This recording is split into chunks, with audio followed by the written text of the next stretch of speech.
గోదావరి వరద ప్రాంతాల్లో ఈరోజు ముఖ్యమంత్రి గారు నిర్వహించిన యాత్ర ఏ మాత్రం కూడా ప్రభుత్వం నుంచి ఒక సీరియస్ ఆలోచనతోటి క్షేత్రస్థాయిలో ప్రతి కుటుంబానికి ఒక భరోసా నింపడానికి కోసమో వాళ్ళని ఆదుకునే విధంగా మాత్రం కొనసాగలేదు.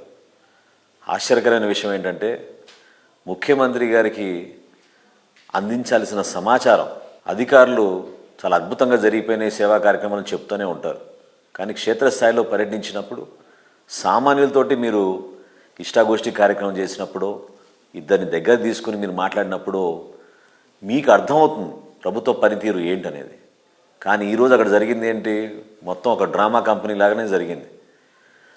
కొంతమందికి ఐడి కార్డులు ఇచ్చి మీకు కావాల్సిన వాళ్ళని ముఖ్యమంత్రి దగ్గర నిలబెట్టి వాళ్ళే సమాధానం చెప్పేటట్టు ప్రభుత్వం అందించిన సహాయం వర్ణాతీతం చాలా గొప్పగా జరిగిందనే భావన ప్రజలకి అర్థమయ్యే విధంగా ఒక ప్రయత్నం వీళ్ళు చేసింది చాలా బాధాకరం. పి గన్నవరం నియోజకవర్గంలో, రాజోల్ నియోజకవర్గంలో జరిగిన నష్టం మామూలు విషయం కాదు. ఈ 5 జిల్లాల్లో కూడా 54 మండలాల్లో ఇంత పంట నష్టం.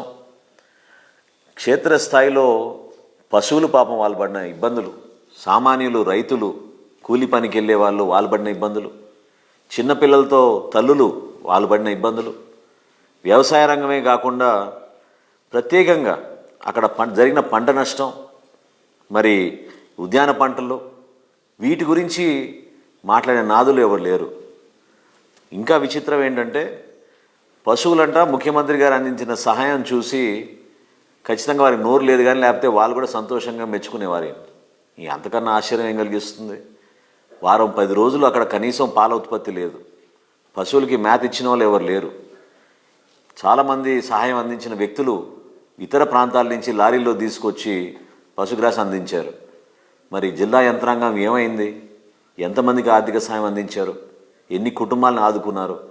ఈ విషయాల గురించి ప్రస్తావించకుండా కేవలం ఇతరుల్ని విమర్శించడమే తప్ప ముఖ్యమంత్రి స్థాయి వ్యక్తి ఆ ప్రాంతాల్లో పర్యటించినప్పుడు జిల్లా మొత్తం ఒక మంచి కార్యక్రమం జరిగింది, ఆదుకున్నారు, సహాయం అందించారనే భావన మాత్రం ఎక్కడ కూడా మొదటి రోజు కలగలేదు.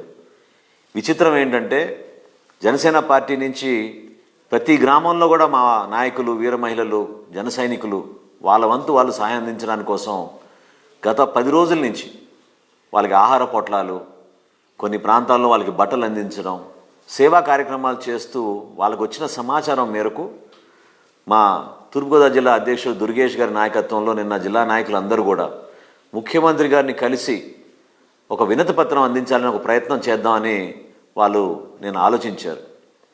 10,000 రూపాయలు పొరుగు రాష్ట్రాల్లో ఇస్తున్నప్పుడు మన దగ్గర ఎందుకు మీరు 2,000 రూపాయలే ప్రకటించారు? అక్కడికన్నా ఇక్కడ ఎక్కువగా నష్టం జరిగింది.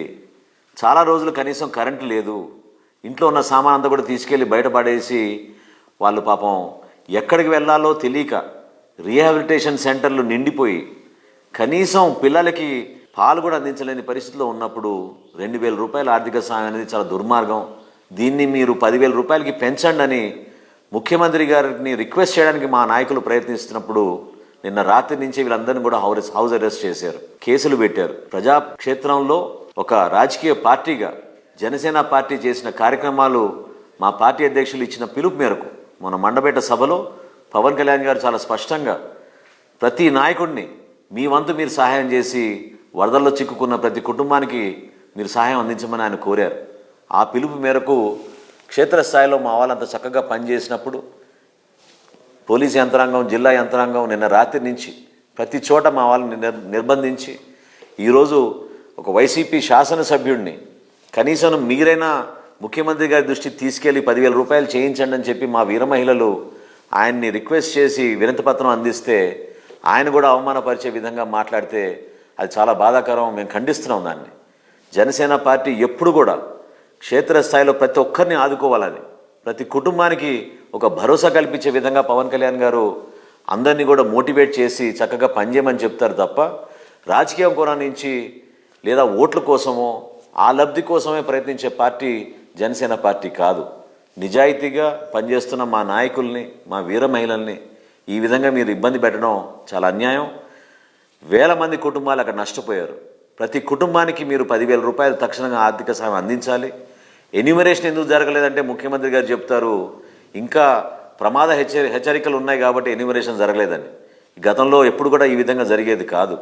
రెవెన్యూ అధికారులు వాళ్ళు చేయాల్సిన పని వాళ్ళు చేయాలి, కేంద్ర ప్రభుత్వానికి నివేదిక అందించాలి, కేంద్ర ప్రభుత్వం నుంచి బృందం రావాలి. ఇక్కడ వాస్తవంగా ఎన్ని వేల ఎకరాలు దెబ్బతినింది, ఎంతమందికి ప్రాణ నష్టం జరిగింది, పశువులు ఎంతమంది ఎన్ని పశువులకు మనం ప్రాణాలు కోల్పోయాయని అంచనా వేసుకుని దానికి అనుగుణంగా కేంద్రం నుంచి నిధులు వస్తాయి. అంతేగాని రాష్ట్ర ప్రభుత్వం ఈ విధంగా వ్యవహరించి తూతూ మంత్రంగా ముఖ్యమంత్రి అంటే ఈ విధంగా పనిచేస్తాడు, వారం తర్వాతే వస్తాడు వధ నష్టం జరిగినప్పుడు అని అంటే ఇది చాలా విచిత్రంగా అనిపించింది. క్షేత్రస్థాయిలో ప్రతి ఒక్కరు కూడా దయచేసి మన పార్టీ అధ్యక్షులు పిలుపు మేరకు మీ వంతు మీరు సహాయం అందించి అక్కడ ప్రతి కుటుంబాన్ని మీరు ఆదుకోండి. జనసేన పార్టీ ఎప్పుడు కూడా మీ వెంట ఉంటుంది, మీకు ఆ భరోసా కల్పిస్తుంది. ముఖ్యమంత్రి గారి పర్యటనకు నిరసనగా మా నాయకులు చేసిన ప్రయత్నం, ఆయనకి అందించాల్సిన వినతిపత్రం కూడా కనీసం తీసుకోలేని పరిస్థితిలో ఈ ప్రభుత్వం ఉంది. మేము దాన్ని ఖండిస్తున్నాం. ప్రజాస్వామ్యంలో ప్రతి ఒక్కరికి అవకాశం కల్పించాలి. ఒక రాజకీయ పార్టీగా తప్పకుండా మేము ముఖ్యమంత్రి గారి దృష్టికి తీసుకెళ్ళి ప్రతి కుటుంబానికి 10,000 రూపాయల ఆర్థిక సహాయం అందించమనేది మా డిమాండ్. దాన్ని మా వంతు మేము పార్టీ నుంచి బలంగా ఈ డిమాండ్ని ప్రభుత్వం దృష్టికి తీసుకెళ్తామని తెలుపుకుంటున్నాను.